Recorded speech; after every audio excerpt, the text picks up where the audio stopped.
Hello everyone, welcome back to our channel Tropical Science. तो यार आज के इस वीडियो में हम बात करेंगे क्लास 11 स्टैंडर्ड के फिजिक्स सब्जेक्ट के चैप्टर 5 के बारे में, दैट इज़ योर ग्रेविटेशन। ठीक है, तो यार अगर आपने अभी तक हमारे चैनल को सब्सक्राइब नहीं कर रखा है that do subscribe to our channel और बेल आइकन को क्लिक करना ना भूलें ताकि आपको लेटेस्ट वीडियोज़ की नोटिफिकेशन सबसे पहले मिलती रहे। चलिए मैं ज़्यादा बात नहीं करता, चैप्टर को स्टार्ट करते हैं। दैट सबसे पहले दे रखा है that is introduction to gravitation.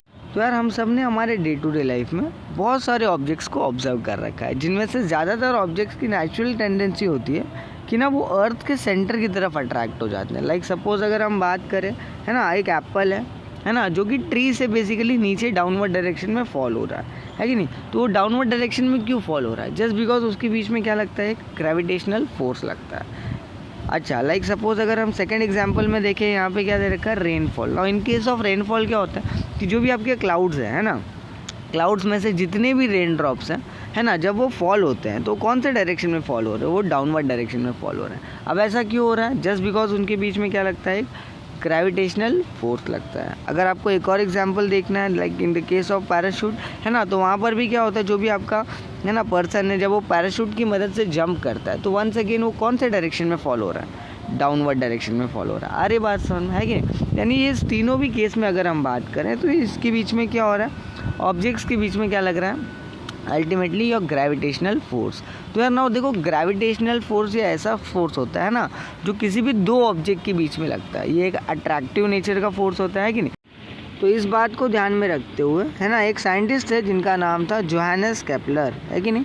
तो यार ये क्या कर रहे थे, है ना, बेसिकली प्लैनेट्स के मोशन की रिगार्डिंग स्टडी कर रहे थे। ठीक है, यानी ये जो प्लैनेट्स किस तरीके से मूव करते हैं उसके रिगार्डिंग स्टडी कर रहे थे ना। स्टडी करने के बाद इन्होंने क्या किया, इन्होंने बेसिकली अपना 3 लॉ दिया, है ना, जिसे हम Kepler law of planetary motion के नाम से जानते हैं। ठीक है, तो आइए वन बाय वन समझते हैं। तो यार हमें दे रखा है that is Kepler's law of motion. ठीक है, जिसमें केपलर का फर्स्ट लॉ क्या बोलता है कि all the planets move in elliptical orbit around the sun with the sun at one of the foci of the ellipse. तो यार इसका क्या मतलब हुआ कि यार जो भी आपके प्लैनेट्स होते हैं ना, जितने भी प्लैनेट्स हैं आपके सोलर सिस्टम में, जब वो सन के अराउंड मूव करते हैं, है ना, जब भी वो सन के अराउंड मूव करते हैं तो बेसिकली जिस भी पर्टिकुलर ऑर्बिट में वो लोग मूव करते हैं वो एक इलिप्टिकल ऑर्बिट होता है। कि कौन सा ऑर्बिट होता है? इलिप्टिकल ऑर्बिट होता है ना। देखो यार, इलिप्स की खासियत ये होती है ना कि उसके पास एक फोकस नहीं होता है, उसके पास 2 फोकस होते हैं। ठीक है, एक F1 और एक है आपका F2 ना। दोनों में से कोई भी एक फोकस पे आप अज्यूम कर सकते हो कि आपका सन होगा। अरे बात समझो ना। अपार्ट फ्रॉम दैट देखो ध्यान से, एलिप्स के अंदर ना 2 एक्सेस होती है। एक होती है आपकी मेजर एक्सेस, वाल दूसरी होती है आपकी माइनर एक्सेस ना। देखो मेजर एक्सेस क्या होती है,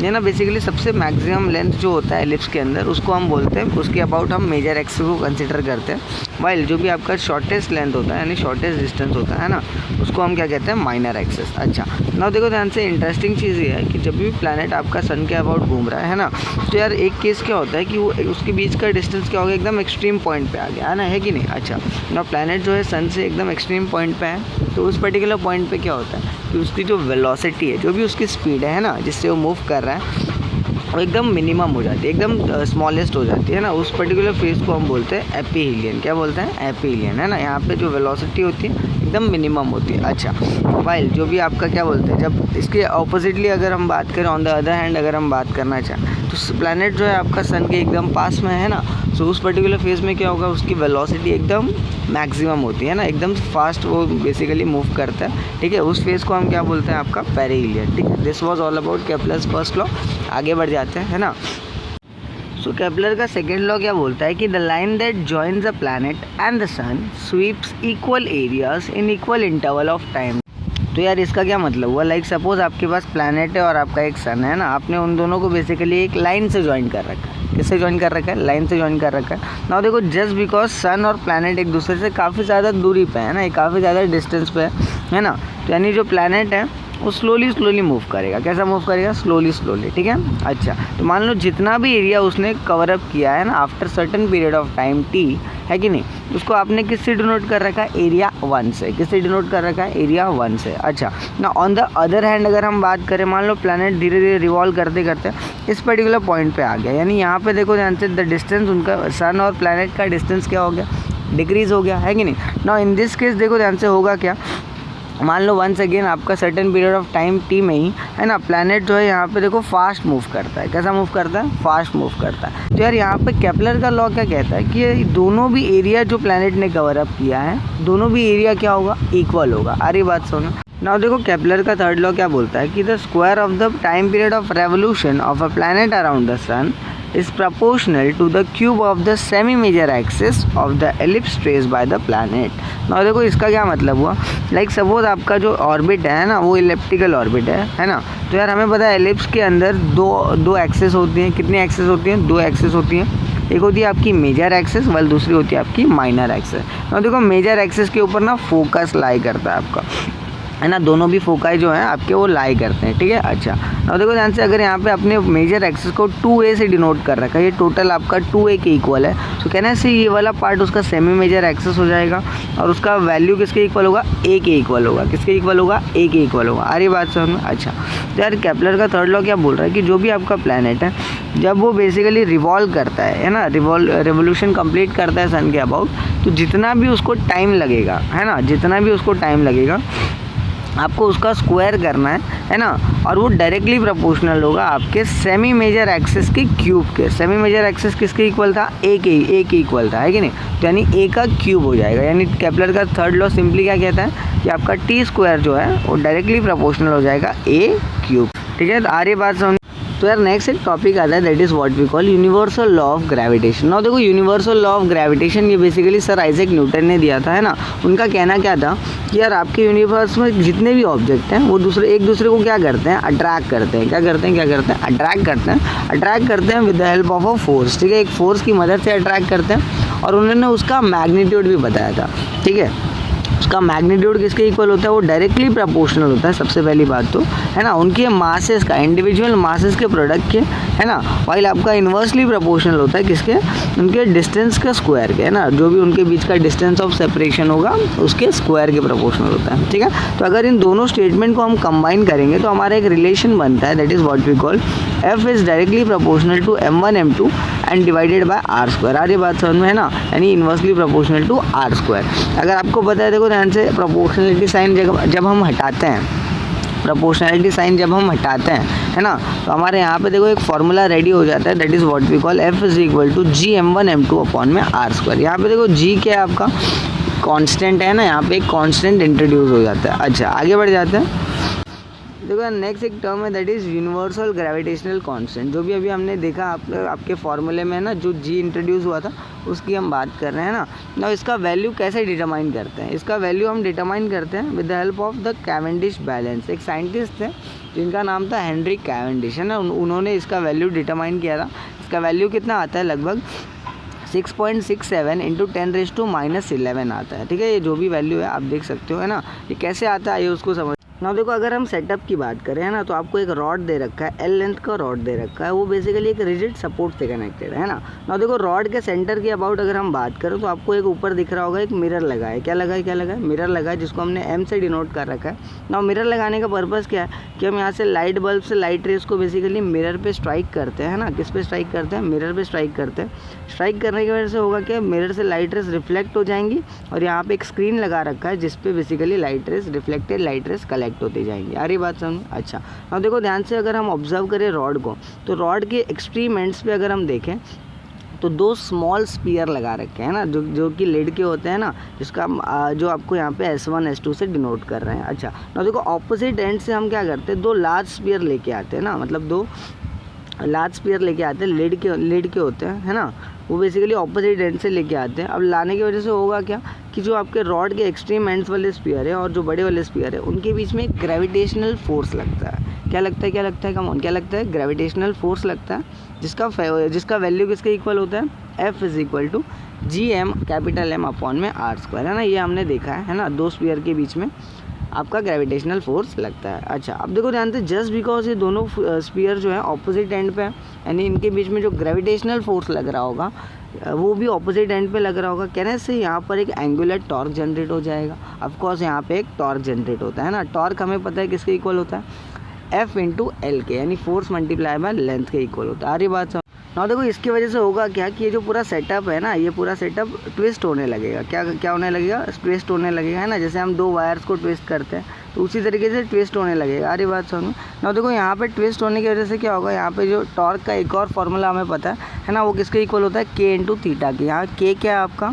that is your restoring torque per unit angle, ठीक है यहाँ पे। और थीटा के आपका एंगल ऑफ ट्विस्ट, ठीक है। तो देखो जब आप इन दोनों टॉर्क के वैल्यू को इक्वेट करोगे तो आपका सिंपल लाइक ये रिलेशन बन जाएगा, ठीक है। That is your G small m capital M upon में R square into L equal to K theta, है कि नहीं। आपका ये रिलेशन यहाँ पे सिंपल बन जाएगा। अच्छा ना देखो यहाँ इस फॉर्मूले की मदद से आप जी का वैल्यू निकालते हो, कितना आता है? दैट इज योर 6.67 इंटू 10⁻⁻11, ठीक है। यहाँ पे देखो आपको SI यूनिट्स और आपके डायमेंशंस भी दे रखे हैं, ठीक है। जी का SI यूनिट क्या दे रखा है? न्यूटन मीटर स्क्वायर पर kg स्क्वायर, और उसका डायमेंशन क्या होता है? m-1 L क्यूब t-2, ठीक है। आपका जो भी है आप यहाँ पे देख सकते हो। आगे बढ़ जाते हैं ना। देखो नेक्स्ट एक टॉपिक आता है, that is acceleration due to gravity. Now what is acceleration due to gravity? The acceleration produce on a freely falling body due to the gravitational force of the earth is called acceleration due to gravity. ना देखो कोई भी object जब free fall करता है ना, कोई भी ऑब्जेक्ट हो गया, बॉडी हो गया, जब वो फ्री फॉल कर रहा है ना, तो ड्यूरिंग दैट फ्री फॉल उसके ऊपर ना हमारा फोर्स कौन लगाता है? अपना ग्रेविटी फोर्स लगाती है कि नहीं। अच्छा ना जब भी ग्रेविटी फोर्स लगाती है ना, वो जो ऑब्जेक्ट है अगर वो एक्सेलरेट करता है ना, उसके एक्सेलरेशन को हम क्या बोलते हैं? एक्सेलरेशन ड्यू टू ग्रेविटी, ठीक है। लाइक सपोज यहाँ पे आप डायग्राम में देख सकते हो, है ना। यहाँ पे क्या है? एक एप्पल ट्री है ना, जहाँ पे क्या हो रहा है? एप्पल जो कि है डाउनवर्ड डायरेक्शन में गिर जा रहा है ना। वैसे क्यों गिर रहा है? जस्ट बिकॉज उसके ऊपर एक ग्रेविटेशनल फोर्स लगता है ड्यू टू द अर्थ। आ रही बात समझ, है ना। एक्सेलरेशन ड्यू टू ग्रेविटी का एक क्या वैल्यू होता है, इसका मैग्नीट्यूड कितना, वो भी कैलकुलेट करते हैं ना। कैसे कैलकुलेट करते हैं आइए उसको समझते हैं। देखो हमें पता है न्यूटन ने क्या बोला था कि कोई भी दो ऑब्जेक्ट के बीच में जो फोर्स लगता है वो किसके इक्वल होता है? G small m capital M upon में आर स्क्वायर, है कि नहीं। अच्छा ना देखो ध्यान से, यहाँ पे एप्पल और अर्थ के बीच में जो भी ग्रेविटेशनल फोर्स लग रहा था हमने उसको लिख दिया। अच्छा ना देखो हमने जूनियर क्लासेस में क्या पढ़ रखा है? F is equal to mg होता है कि नहीं, है ना, मास इंटू एक्सेलरेशन। अच्छा यहाँ पे जी क्यों ले रखा है? जस्ट बिकॉज ग्रेविटी एक्सेलरेशन लगा रही है। अब देखो ध्यान से दोनों भी वैल्यू किसके इक्वल है? फोर्स के इक्वल है। हम इसको इक्वेट कर सकते हैं, है ना। तो यहाँ से देखो जब इक्वेट किया तो एम और एम क्या हो गए? कैंसिल हो गए, है कि नहीं। यहाँ पे आपका जी का एक रिलेशन आता है, that is equal to capital G M upon में आर स्क्वायर। या ये रिलेशन आपको याद रखना है, बहुत इंपॉर्टेंट है, इसको हम आगे यूज़ करेंगे। आगे बात समझ में, आगे बढ़ जाते हैं ना। देखो नेक्स्ट एक टॉपिक आता है, that is variation of gravity. यानी जी का जो वैल्यू होता है ना, एक्सेलरेशन ड्यू टू ग्रेविटी का जो वैल्यू होता है, उसके अंदर किस किस तरीके से चेंजेस आते हैं? तीन तरीके से चेंजेस आते हैं। सबसे पहला होता है changes due to altitude, second होता है आपका with the help of depth, while third होता है आपका चेंजेस ड्यू टू लैटिट्यूड, है कि नहीं। ये तीन तरीके से चेंजेस हो रहा है। आइए इसको वन बाय वन डिटेल में समझते हैं। तो यार सबसे पहला वेरिएशन दे रखा है, that is variation in the value of G due to altitude. यानी आपका जो भी हाइट की वजह से जी के वैल्यू में चेंजेस आता है ना, उसकी बात कर रखा है ना। आइए उसको कैसे आता है कैलकुलेट करते हैं ना। सपोज देखो ध्यान से, यहाँ पे आपको एक सर्कल दे रखा है जो कि क्या रिप्रेजेंट कर रहा है? अर्थ को रिप्रेजेंट कर रहा है विथ रेडियस आर, है कि नहीं। अच्छा ना मान लो आप अर्थ के सर्फेस से एच हाइट के ऊपर चले गए, किधर चले गए? एच हाइट के ऊपर चले गए, तो आपका जो सैटेलाइट है ना वो एच हाइट के ऊपर बेसिकली ऑर्बिट कर रहा है, ठीक है। अच्छा ना इन दैट केस देखो ध्यान से, हमें पता है जी का वैल्यू किसके इक्वल होता है? अभी हमने डिराइव किया था, किसके इक्वल होता है?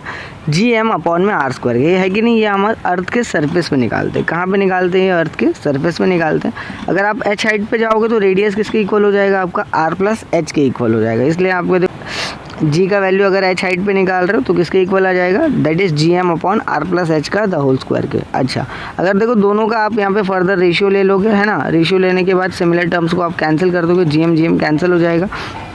देखो ध्यान से, अब जो जी वाला जो है ना उसको राइट साइड ले जाओगे तो you will get something like this, है ना। अच्छा ना देखो ध्यान से, डिनोमिनेटर में जो है ना आपका आर प्लस एच का द होल स्क्वायर, वहाँ से अगर आप आर स्क्वायर कॉमन निकाल रहे हो, क्या निकाल रहे हो?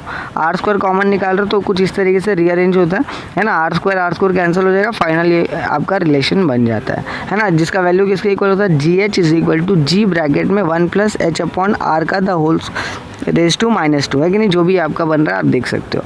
अच्छा अब देखो ध्यान से, यहाँ पर एक स्पेशल केस ले रखा है। क्या ले रखा है कि अगर हम स्मॉल एल्टीट्यूड की बात करें, स्मॉल एल्टीट्यूड मतलब क्या? जिसका हाइट बहुत ही छोटा है कि नहीं।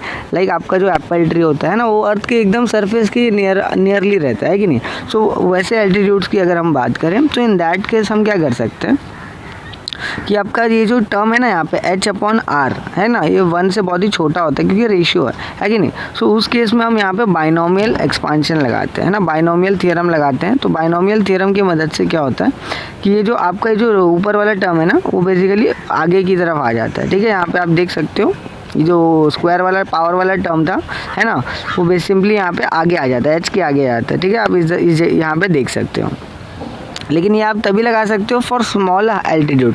नाउ देखो सेकंड वेरिएशन दे रखा है, that is variation in the value of g due to depth. यानी आप क्या कर रहे हो, आप अर्थ के सरफेस से d डेप्थ में आप नीचे की तरफ जा रहे हो, यानी अंदर की तरफ जा रहे हो। और ये बात समझ, जैसे कि आप यहाँ डायग्राम में देख सकते हो, ये जो ब्लू वाला स्फीयर आपको दे रखा है वो अर्थ को रिप्रेजेंट कर रहा है with radius equal to r, है ना, जिसका रेडियस किसके इक्वल है, r के इक्वल है। अच्छा, तो आप देखो d डिस्टेंस में, d डेप्थ में नीचे आ रहे हो, है कि नहीं। अच्छा, तो रिमेनिंग डिस्टेंस कितना हो गया, r माइनस डी, किसके इक्वल होगा, r माइनस डी के इक्वल होगा। अच्छा, तो देखो अर्थ के सरफेस पे अगर हम g का वैल्यू निकालें तो हमें पता है gm/r² के इक्वल होता है। किसके इक्वल होता है, gm/r²। देखो यहाँ हम अज्यूम करते हैं कि अर्थ की डेंसिटी क्या है, यूनिफॉर्म है ना। अगर यूनिफॉर्म होगा तो हमें पता है डेंसिटी इज इक्वल टू किसके इक्वल होता है, मास अपॉन वॉल्यूम के। किसके इक्वल होता है, मास अपॉन वॉल्यूम। और हमें एक और चीज़ पता है, वॉल्यूम ऑफ स्फीयर किसके इक्वल होता है, 4/3 πr³। किसके इक्वल होता है, 4/3 πr³। तो यहाँ से आप देखो मास का एक रिलेशन निकालते हो, है ना, इसको रीअरेंज करोगे you will get something like mass is equal to 4/3 πr³ into density. अरे बात समझ में है कि नहीं। अब ये मास का वैल्यू अगर आप पहले वाले इक्वेशन में पुट करो, यानी gm/r² वाले में पुट करोगे तो आपका ये सिंपल रिलेशन बनता है, that is g is equal to g into 4/3 πr³ into density upon में r², है कि नहीं। ये आपका समथिंग रिलेशन बन जाएगा। देखो r² से r³ कैंसिल हो जाएगा, सिंपल आपका r बचने वाला है कि नहीं। आपका फाइनल रिलेशन बनता है। ना देखो अगर आप डेप्थ में नीचे आए हो तो अभी आपके ऊपर देखो ध्यान से, जो भी रिमेनिंग जितने भी डेप्थ में आप नीचे जाओगे, है ना, तो उसी के करस्पॉन्डिंग आप स्फीयर कंसिडर करते हो। उसके बाहर वाला जो भी स्फीयर का पार्ट है कि नहीं, वो आपके ग्रेविटी के वैल्यू में कंट्रीब्यूट नहीं करता है। अरे बात सुनो, ये बहुत इंपॉर्टेंट चीज़ है, आपको याद रखना है।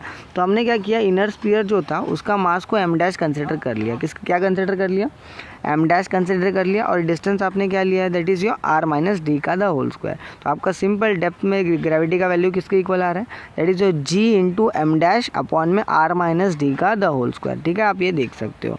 यहाँ पे अगर हम वही अपना डेंसिटी वाला फॉर्मूला यहाँ लगाएंगे तो किसके इक्वल हो जाएगा, m' का वैल्यू किसके इक्वल हो जाएगा, volume of the inner sphere, जो अंदर वाला स्फीयर है आप देख सकते हो, है ना, that is volume of the inner sphere multiply by density. यार ये बात जब देखो डेंसिटी सेम है, डेंसिटी क्या है, यूनिफॉर्म है। यार ये बात समझ में, तो वहाँ पे भी रो ही रहेगा, रो ही रहने वाला है। ठीक है, तो यहाँ पे देखो m' का वैल्यू किसके इक्वल आ गया, दैट इज़ 4/3 πr³ की जगह क्या हो जाएगा, r माइनस डी का द होल क्यूब, है कि नहीं, मल्टीप्लाई बाय डेंसिटी। आप देख सकते हो ना। ये जो m' का वैल्यू मिला, आप सिंपल आपको वही क्या है, अपना g के वैल्यू में पुट करना है कि नहीं। तो देखो m' का वैल्यू आप पुट करोगे तो आपका ये फॉर्मूला जो भी आप देख सकते हो बन रहा है। देखो फिर r² वाले टर्म से r³ वाला टर्म कैंसिल होगा और आपका ये रिलेशन है कि नहीं, जो कि इससे सिमिलर है, आप यहाँ देख सकते हो, है कि नहीं। अच्छा, और दोनों भी इक्वेशंस को अब अगर आप डिवाइड करोगे तो जो भी सिमिलर टर्म्स हैं वो सारी कैंसिल हो जाएंगी और फाइनली आपको क्या मिलेगा, जी अपॉन में g equal to r minus D upon में r। ठीक है, आपका ये फ्रैक्शन यहाँ बनता है। अच्छा, अब देखो ध्यान से, यहाँ से आप r कॉमन निकाल लोगे तो आपका क्या बन जाएगा, 1 माइनस डी अपॉन में r, है कि नहीं। आप देख सकते हो, आप इस g को जो डिनोमिनेटर में उस राइट साइड में ले जाओगे तो आपका फाइनल रिलेशन जाके बन जाता है। ठीक है, आप इस तरीके से g का वैल्यू निकालते हो। आई होप यू गेट दिस। आगे बढ़ जाते हो।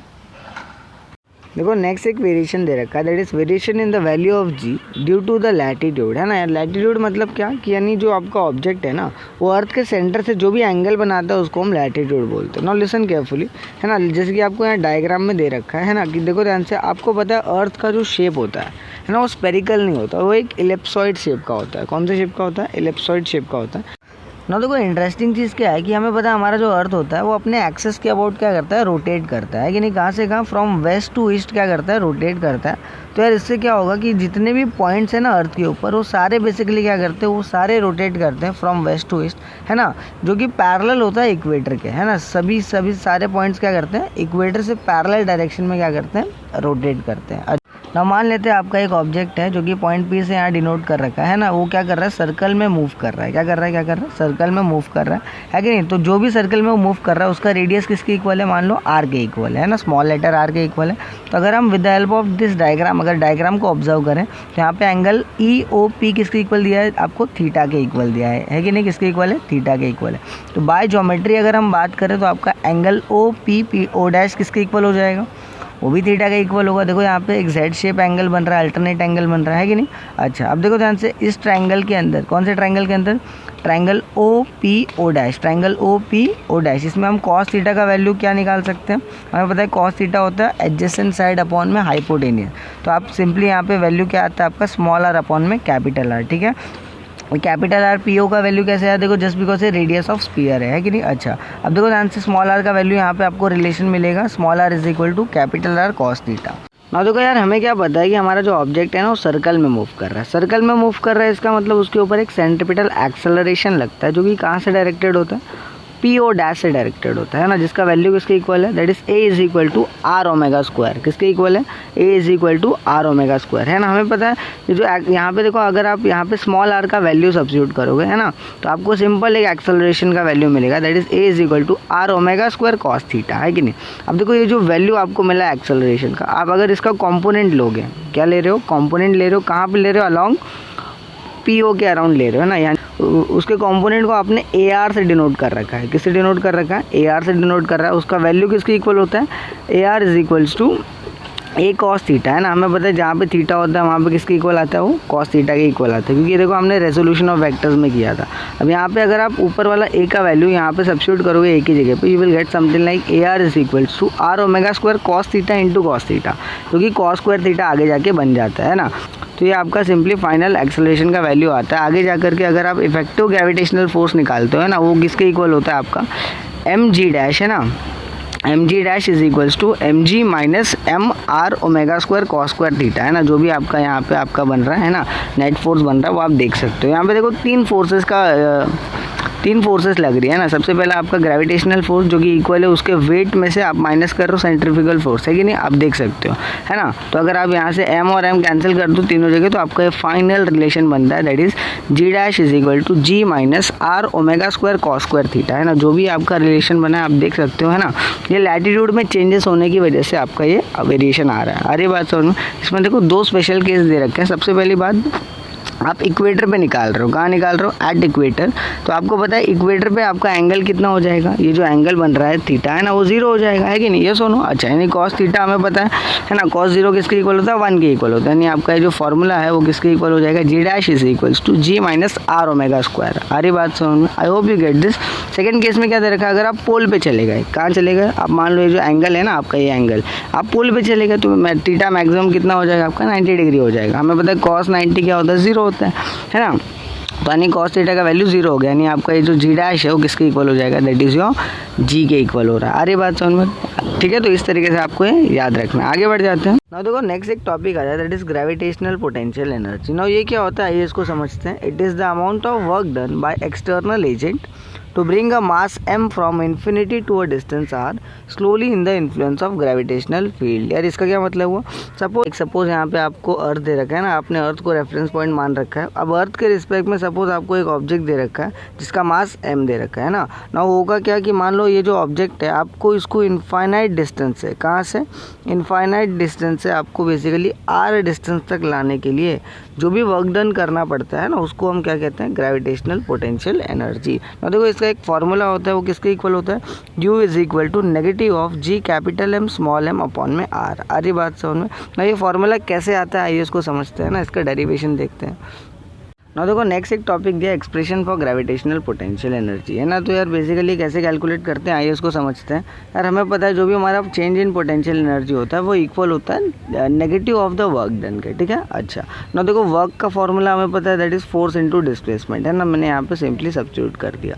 अब आप जब इसको इंटीग्रेट करते हो ना, देखो हमें फोर्स का वैल्यू पता है, हमें फोर्स का वैल्यू क्या पता है, देखो G capital M small m upon में R स्क्वायर के इक्वल होता है। जस्ट बिकॉज देखो एक अट्रैक्टिव फोर्स होता है, यहाँ पे नेगेटिव साइन इंक्लूड करते हैं ना, तो माइनस माइनस आपका यहाँ प्लस हो जाएगा। जी कैपिटल M स्मॉल m आपका कांस्टेंट है कि नहीं, इसको बाहर ले लेंगे और सिंपली हम इसको जब इंटीग्रेट करते हैं, है ना, तो आपका dr/r² को जब इंटीग्रेट करोगे you will get something like -1/r आ जाएगा। ठीक है, आप इसका इंटीग्रेशन देख सकते हो।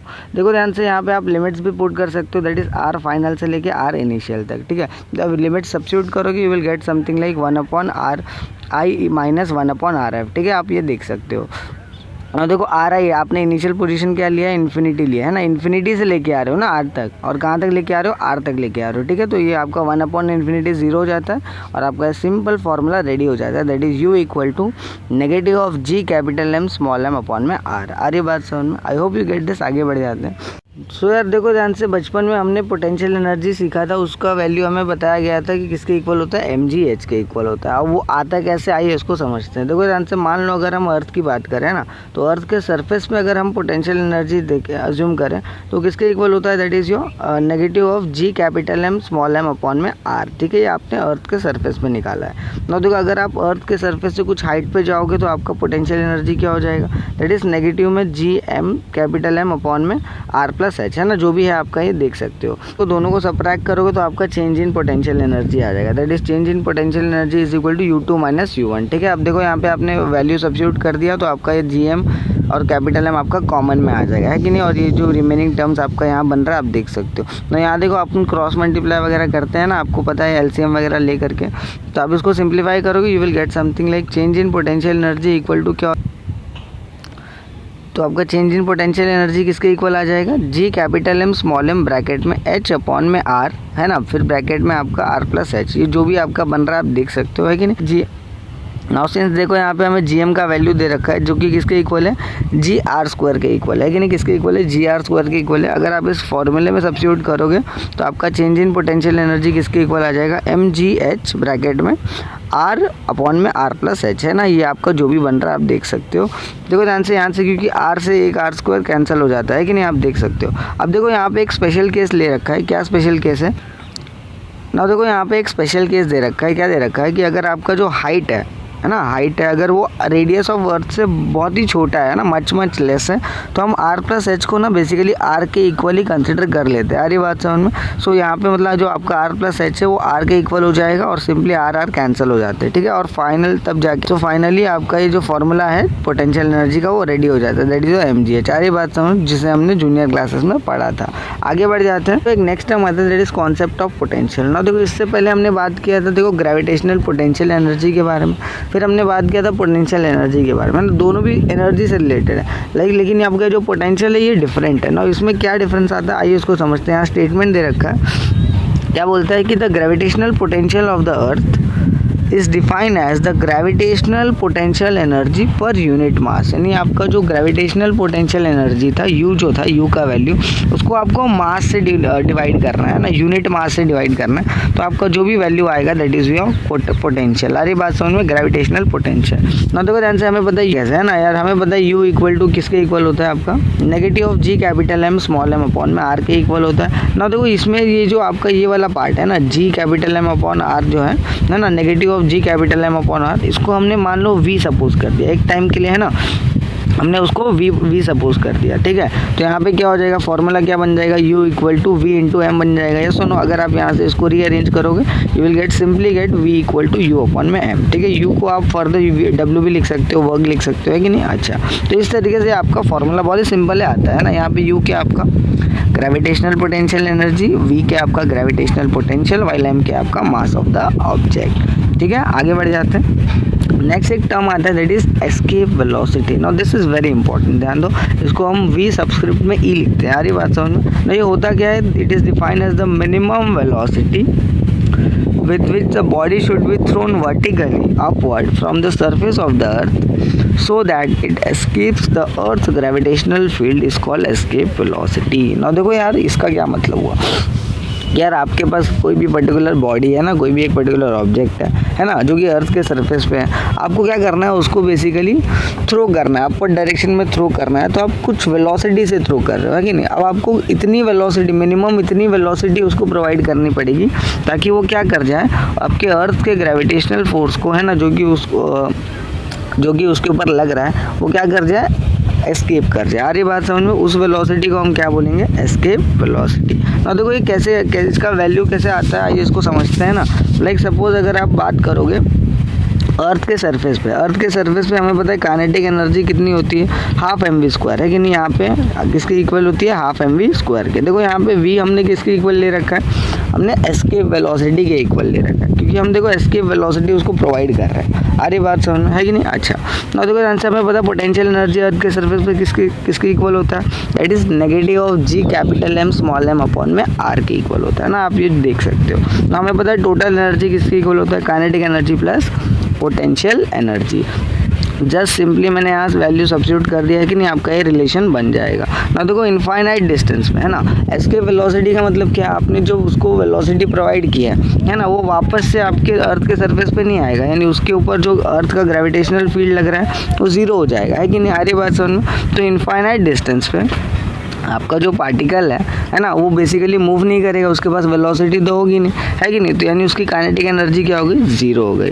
अब जो आपका पोटेंशियल एनर्जी होता है एट इन्फिनिटी डिस्टेंस, है कि नहीं, यानी आपका रेडियस इनफाइनाइट हो गया। रेडियस जब इनफाइनाइट हो जाएगा तो आपका पोटेंशियल एनर्जी क्या हो जाएगा, ज़ीरो हो जाएगा, क्योंकि 1/∞ क्या होता है, ज़ीरो होता है। आ रही बात समझ में, 1/∞ क्या होता है, ज़ीरो होता है। आ रही बात समझ में है ना। अच्छा अगर आप यहाँ पे भी टोटल एनर्जी का फॉर्मूला लगाओगे, that is total energy is equal to kinetic plus potential, total energy आपका ज़ीरो हो जाएगा।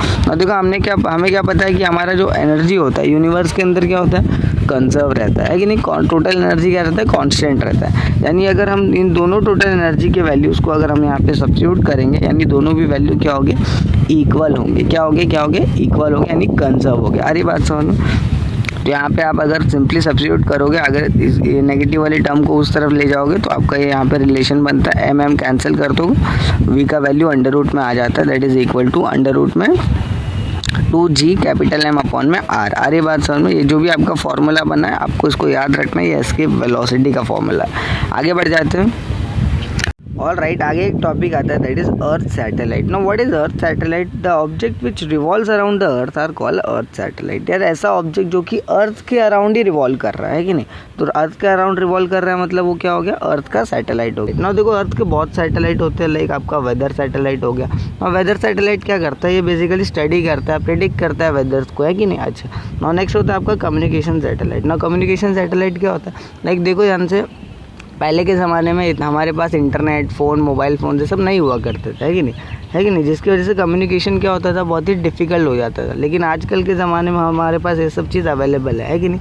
अब इसकी वजह से क्या होता है, हमारा जो कम्युनिकेशन है वो एकदम बहुत ही फ्रैक्शन ऑफ सेकेंड में हो जाता है। अरे बात समझ में है कि नहीं, बहुत जल्दी हो जाता है, फास्ट हो जाता है। ये किसकी वजह से हो रहा है, just with the help of communication satellite. Next आता है ब्रॉडकास्टिंग। लाइक सपोज इंग्लैंड में मैच चल रहा है कि नहीं, आप बेसिकली अपने घर पे बैठ के देख पा रहे हो, आपको जितने भी टीवी सीरियल्स है ना वो सब आप किसकी वजह से देख पा रहे हो, just with the help of broadcasting satellite. ना देखो नेक्स्ट आता है नेविगेशनल सैटेलाइट। ना ये क्या होता है कि जो भी आपका शिप वगैरह होता है ना, वहाँ पे बेसिकली जब हम एक कंट्री से दूसरे कंट्री ट्रैवल करते लेके जाके, तो जो भी आपका सिग्नल है ना, जो भी डायरेक्शंस आपको दिखाया जा रहा है, तो वो किसकी वजह से दिखाया जाता है, with the help of navigational satellite. आगे आता है देखो पोलार सैटेलाइट। ये क्या होता है, ये बेसिकली अर्थ के पोल्स के अराउंड क्या करते हैं, रिवॉल्व करते हैं। नॉर्थ पोल से साउथ पोल के अराउंड रिवॉल्व करते हैं ना। ये बेसिकली मीटरोलॉजिकल ऑब्जर्वेशंस के लिए यूज़ किए जाते हैं, आपके सोलार रेडिएशंस को ऑब्जर्व करने के लिए यूज़ किए जाते हैं, ठीक है। तो लास्ट वाला दे रखा है, दैट इज मिलिट्री सैटेलाइट। ना ये क्या होता है, बेसिकली ये किसी भी कंट्री है ना, जो भी कंट्री सेंड करती है वो बेसिकली अपने सिक्योरिटी पॉइंट ऑफ व्यू से सेंड करती है। यार ये बात समझ में, ठीक है। अच्छा आगे बढ़ जाते हैं। ना देखो आगे हमें दे रखा है, दैट इज क्रिटिकल वेलोसिटी, जिसको हम VC से डिनोट करते हैं ना, सबस्क्रिप्ट में C लिखते हैं ना। अच्छा ना ये होता क्या है, the exact horizontal velocity of projection that must be given to a satellite at a certain height so that it can revolve in a circular orbit around the earth is called critical velocity या फिर orbital velocity। ना ये होता क्या है, समझो ध्यान से। लाइक जो भी आपका सैटेलाइट है, आप चाहते हो कि वो अर्थ के अराउंड क्या करे, ऑर्बिट करे सर्कुलर मैनर में, है कि नहीं। क्या करना है, ऑर्बिट करना है सर्कुलर मैनर में। तो आपको उसको क्या प्रोवाइड करना पड़ेगा, हॉरिजॉन्टल वेलोसिटी प्रोवाइड करना पड़ेगा। आ रही बात समझ में, आपको उतना हॉरिजॉन्टल वेलोसिटी प्रोवाइड करना है ताकि वो क्या करने लगे, अर्थ को ऑर्बिट करने लगे सर्कुलर मैनर में। तो उसी वेलोसिटी को हम क्या बोलते हैं, क्रिटिकल वेलोसिटी। आ रही बात समझ। देखो ये एस्केप वेलोसिटी से डिफरेंट है, ठीक है। और देखो यहाँ पे आपको डायग्राम में जैसे कि आप डायग्राम में देख सकते हो ना, यहाँ पे आपको डिफरेंट पॉसिबिलिटीज़ दे रखे हैं ना ऑर्बिट्स के, है ना। यहाँ आप देख सकते हो, लाइक आपका हाइपरबोला है, पैराबोला है ना, सर्कल है, एलिप्स है, आप ये देख सकते हो। आगे बढ़ते हैं, इसको डिटेल में समझते हैं ना। तो आगे हमें दे रखा है that is projection of satellite, यानी आप जो सैटेलाइट है ना, आपका जो सैटेलाइट है वो कौन से पर्टिकुलर पाथ को फॉलो करके जा रहा है, आ रही बात समझ में, उसको समझते हैं। सबसे पहला केस क्या हो सकता है कि आपने जो हॉरिजॉन्टल वेलोसिटी दी है सैटेलाइट को वो इक्वल है क्रिटिकल वेलोसिटी के साथ। सो इन दैट केस आपका जो ऑर्बिट होने वाला है वो कैसा होने वाला है, सर्कुलर होने वाला है। कैसा होने वाला है, सर्कुलर। अच्छा, सेकंड पॉसिबिलिटी क्या है, आपका जो हॉरिजॉन्टल वेलोसिटी है वो क्रिटिकल वेलोसिटी से कम है। आ रही बात समझ में, कितनी है, क्रिटिकल वेलोसिटी से लेस है। तो इन दैट केस आपका ऑर्बिट कैसा होगा, आपका बेसिकली इलेप्टिकल ऑर्बिट होगा। क्या होगा, इलेप्टिकल ऑर्बिट होगा। इस केस में जो आपका सन सैटेलाइट की जो इस केस में आपकी जो सैटेलाइट की स्पीड जो होगी वो बहुत ही स्लो होगी।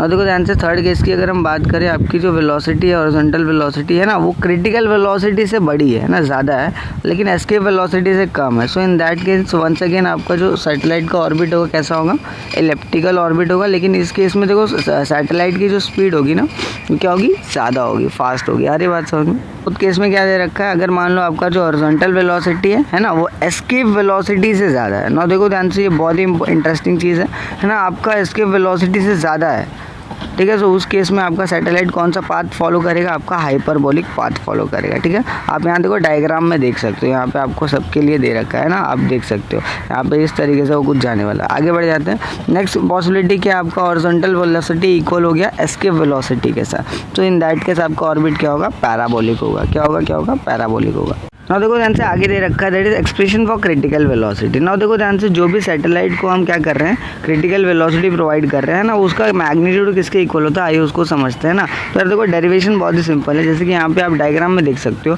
जो भी आपका ब्लू वाला स्फीयर दे रखा है ना वो अर्थ को रिप्रेजेंट कर रहा है, उसका radius equal to capital R. मान लो h हाइट के ऊपर आप जा रहे हो है ना, आपका सैटेलाइट जो है h हाइट के ऊपर है ना, वो वहाँ से क्या कर रहा है, सर्कुलर मैनर में क्या कर रहा है, आपके अर्थ को ऑर्बिट कर रहा है। जस्ट बिकॉज सर्कुलर मैनर में ऑर्बिट कर रहा है तो उसके ऊपर एक सेंट्रीपिटल फोर्स लगेगा। क्या लगेगा, सेंट्रीपिटल फोर्स, जिसका वैल्यू किसके इक्वल होगा, mv²/r के। यार बात समझ में। अच्छा, इसको इक्वेशन नंबर 1 बोल दिया। और देखो हमें पता है ग्रेविटेशनल फोर्स भी लगता है दो ऑब्जेक्ट के बीच में, अर्थ और सैटेलाइट के बीच में क्या लगेगा, वंस अगेन आपका ग्रेविटेशनल फोर्स लगेगा, जिसका वैल्यू किसके इक्वल होता है, Gmm/r², ठीक है। आप ये देख सकते हो। अच्छा, ना देखो ध्यान से, यहाँ पे दोनों भी फोर्सेस क्या होते हैं, इक्वल होते हैं ना, जितना भी आपका सेंट्रीपिटल फोर्स है वो इक्वल होता है ग्रेविटेशनल फोर्स के। आप दोनों वैल्यूज़ को यहाँ इक्वेट करोगे तो you will get something like this. आप देखो यहाँ पे r+h कैसे आ गया, देखो हमें पता है जो बड़ा वाला स्फीयर है, बड़ा वाला स्फीयर का रेडियस आपने स्मॉल r मान रखा है, जिसका वैल्यू किसके इक्वल होगा, कैपिटल R+h के इक्वल होगा। आप यहाँ से डायग्राम से देख सकते हो। अरे बात समझो, तो मैंने यहाँ सिंपली यहाँ सब्स्टिट्यूट कर दिया है कि नहीं, सिमिलर टर्म्स आप कैंसिल कर दो, mm कैंसिल हो जाएगा, r+h एक कैंसिल हो जाएगा, तो you will get something like v² equal to Gm/r+h। आप अंडर रूट ले लोगे, आपका क्रिटिकल वेलोसिटी आ जाएगा। अरे बात समझ में। देखो एस्केप वेलोसिटी अलग है, क्रिटिकल वेलोसिटी अलग है, आपको दोनों भी फॉर्मूलेज याद रखने हैं। और देखो नेक्स्ट एक टॉपिक दे रखा है that is weightlessness in a satellite. ना देखो इसको समझने के लिए ना आप बेसिकली एक लिफ्ट का एग्जांपल कंसिडर कर सकते हो, है ना। इसमें होता क्या है कि मान लो एक ऑब्जेक्ट दे रखा है ना, जो कि m मास का ऑब्जेक्ट है ना, जो कि लिफ्ट के अंदर बेसिकली वेट मशीन के ऊपर रखा हुआ है ना। मान लेते हैं कि जो आपका लिफ्ट है ना वो बेसिकली एक्सेलरेट नहीं कर रहा है। क्या कर रहा है, एक्सेलरेट नहीं कर रहा है, ठीक है। अच्छा, तो इन दैट के जो भी उसके ऊपर फोर्स लगेगा है ना, अकॉर्डिंग टू न्यूटन का सेकंड लॉ क्या बोलता है कि जो हमारा फोर्स होता है वो किसके इक्वल होता है, मास इनटू एक्सेलरेशन। तो यार देखो ध्यान से, जो भी आपका ऑब्जेक्ट है ना उसके ऊपर दो फोर्सेस लगने वाली हैं। सबसे पहली बात देखो, डाउनवर्ड डायरेक्शन में उसका वेट लगेगा यानी mg के इक्वल होगा, और उसके ऑपोजिट में बेसिकली आपका नॉर्मल रिएक्शन लगता है। और ये देखो ये दोनों फोर्सेस एक दूसरे को बैलेंस कर जाते हैं, इसीलिए हमें हमारा नॉर्मल वेट फील होता है। सारी बात समझ में। इस केस में हमारा जो नॉर्मल होता है कि नहीं वो इक्वल होता है mg के, ठीक है। तो हमारा जो भी वेट होगा है ना, एक्चुअल वेट, वो हमें नॉर्मली वेट मशीन पे दिखेगा। अब देखो सेकंड केस क्या दे रखा है कि जो आपका लिफ्ट है ना वो अपवर्ड डायरेक्शन में एक्सेलरेट कर रहा है ना। जस्ट बिकॉज वो अपवर्ड डायरेक्शन में एक्सेलरेट करता है तो हमें डाउनवर्ड डायरेक्शन में क्या लगता है, एक सूडो फोर्स लगता है। क्या लगता है, सूडो फोर्स लगता है, जिसकी वजह से हमारा जो नॉर्मल का वैल्यू होता है ना वो mg से ग्रेटर हो जाता है ना, उसके वेट से ग्रेटर हो जाता है, इसलिए हमें हैवियर फील होता है ना। एक एक्स्ट्रा फोर्स यहाँ सूडो फोर्स ऐड हो जाता है, जिसकी वजह से हमारा वेट जो होता है ना हैवियर हो जाता है। अच्छा, आगे देखो क्या दे रखा है थर्ड केस में कि जो आपका लिफ्ट है ना थर्ड केस में डाउनवर्ड डायरेक्शन में एक्सेलरेट कर रहा है। कौन से डायरेक्शन में एक्सेलरेट कर रहा है, डाउनवर्ड डायरेक्शन में। नाउ इन दिस केस क्या होगा कि जो भी आपका ऑब्जेक्ट है ना वो बेसिकली लाइटर अपीयर होता है, यानी वेट मशीन पे जो रीडिंग है ना वो लाइटर दिखाई देती है। ऐसा कैसे होता है कि यहाँ पे देखो ध्यान से, जस्ट बिकॉज नीचे एक्सेलरेट कर रहा है तो ऊपर की तरफ क्या लगता है, एक सूडो फोर्स लगता है। आ रही बात समझ में? यानी आपका नॉर्मल का जो वैल्यू है mg के वैल्यू से क्या हो जाता है, लेस हो जाता है। क्या हो जाता है, लेस हो जाता है। इसीलिए हमारा जो वेट मशीन पे वेट दिखाई देता है ना वो लाइटर दिखाई देता है। देखो नेक्स्ट एक टॉपिक दे रखा है, that is time period of a satellite. नो ये क्या होता है, the time taken by the satellite to complete one revolution around the earth is called its time period. देखो बात बहुत ही सिंपल है ना, इसमें क्या होता है कि जो भी आपका सैटेलाइट है जब वो अर्थ के अराउंड रिवॉल्व कर रहा है ना, तो वन रेवोल्यूशन कंप्लीट करने में जो भी उसको टाइम लगेगा उसको हम क्या बोलते हैं, टाइम पीरियड। आ रही बात समझ में? देखो यार हमें क्या पता है, जो भी आपका सैटेलाइट हो सर्कुलर मैनर में मूव कर रहा है, यानी उस सर्कुलर मैनर में मूव कर रहा है तो उसकी स्पीड क्या हो जाएगी, आपकी 2πr/t हो जाएगी। ये सुनो, अच्छा देखो हमें क्रिटिकल वेलोसिटी क्या पता है, √gm/r के इक्वल होता है। आ रही बात समझ में है कि नहीं? अच्छा, तो दोनों वैल्यूज़ को अगर मैं इक्वेट कर दूँ तो कहने से यहाँ पे मुझे एक रिलेशन मिल जाएगा, √gm/r = 2πr/t। बोलो हाँ। यहाँ पे अगर हम स्क्वायर कर दें ना तो यहाँ पे t² किसके इक्वल हो जाएगा, आपका 4π²r³ ठीक है। आप ये देख सकते हो, आप इसका अंडर रूट ले लोगे, द मोमेंट आप इसका अंडर रूट लोगे यू विल गेट समथिंग, एक रिलेशन मिल जाएगा, दैट इज t = 2π√r³ ठीक है। आप ये देख सकते हो। सिंस देखो यहाँ पे gm किसके इक्वल होता है, gr के इक्वल होता है कि नहीं, तो यहाँ पे अगर आप सब्स्टिट्यूट करोगे gm का वैल्यू तो देखो r² से r³ कैंसिल हो जाएगा है ना, आपका फाइनली r बचेगा। तो आपका t का वैल्यू, टाइम पीरियड का वैल्यू किसके इक्वल आता है, 2π√r/g ठीक है। आप देख सकते हो, बहुत ही इंटरेस्टिंग वैल्यू है। अच्छा ना देखो आगे अगर आपको इसको डेंसिटी के टर्म्स में लिखना है, आपको पता है डेंसिटी किसके इक्वल होता है, मास अपॉन वॉल्यूम। तो अब आप मास क्या लिख सकते हो, डेंसिटी इंटू वॉल्यूम। हमें पता है वॉल्यूम ऑफ स्फीयर क्या होता है, 4/3πr³। यहाँ मैंने सब्स्टिट्यूट कर दिया, तो यानी ये जो मास का वैल्यू मुझे मिला है, अगर आप इस पर्टिकुलर इक्वेशन में, यानी आपका ये जो ये मास वाला इक्वेशन था है ना, ये जो मास का वैल्यू है यहाँ पे अगर सब्स्टिट्यूट करोगे है ना, इंस्टेड ऑफ दिस वैल्यू है ना, इंस्टेड ऑफ दिस वैल्यू अगर आप यहाँ मास का वैल्यू सब्स्टिट्यूट करोगे you will get something like this, t = √3π√g/ρ है कि नहीं। आप देख सकते हो जो भी है आपका ये टाइम पीरियड का वैल्यू आ जाता है। आगे बढ़ जाते हैं। देखो एक लास्ट टॉपिक दे रखा है, that is binding energy of a satellite. ना ये क्या होता है, the minimum energy required by a satellite to escape from earth's gravitational influence is called binding energy of a satellite. यानी जो भी एनर्जी आप सैटेलाइट को प्रोवाइड कर रहे हो ताकि वो अर्थ के ग्रेविटेशनल इन्फ्लुएंस को क्या कर जाए, एस्केप कर जाए ना, उस एनर्जी को हम क्या बोलते हैं, बाइंडिंग एनर्जी। ना देखो इसका रिलेशन कैसे आता है इसको समझते हैं। हमें पता है काइनेटिक एनर्जी सैटेलाइट के पास होती है वो किसके इक्वल होती है, दैट इज ½ mv² है कि नहीं। क्या होती है, ½ mv²। अच्छा देखो ध्यान से, हमारे अगर यहाँ पे v का वैल्यू हम सब्स्टिट्यूट करें, हमें पता है क्रिटिकल वेलोसिटी किसके इक्वल होता है, दैट इज gm/r के इक्वल होता है कि नहीं। यहाँ पे हमने देखो यहाँ पे सब्स्टिट्यूट कर दिया क्योंकि यहाँ स्क्वायर है ना इसीलिए। अच्छा देखो ध्यान से, तो हमें पता है potential energy, gravitational potential energy किसके इक्वल होता है, दैट इज -(g)M/r।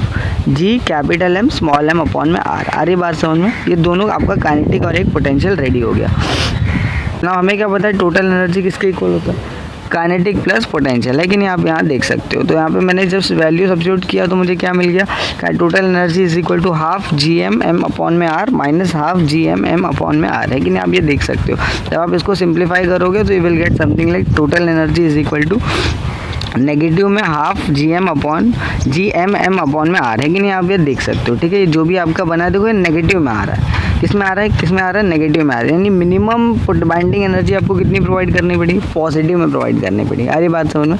इसका जो भी मैग्नीट्यूड होता है ना आप वो देख सकते हो, आपको यहाँ साइन चेंज करना पड़ेगा ठीक है, प्लस में आपको प्रोवाइड करना पड़ेगा। तो ये जो भी आपका वैल्यू आएगा वो आपका बाइंडिंग एनर्जी कहलाएगा। ऑल राइट, आई होप आपको सारे टॉपिक्स क्लियर होंगे ठीक है। अगर आपको कोई टॉपिक नहीं समझ में आया तो आप पीछे जाकर के रिवाइंड करके देख सकते हो ठीक है। अगर आपको वीडियो अच्छा लगा आप लाइक कर सकते हो, शेयर कर सकते हो और सब्सक्राइब भी कर सकते हो ठीक है। मिलते हैं नेक्स्ट वीडियो में, तब तक के लिए थैंक यू ठीक है।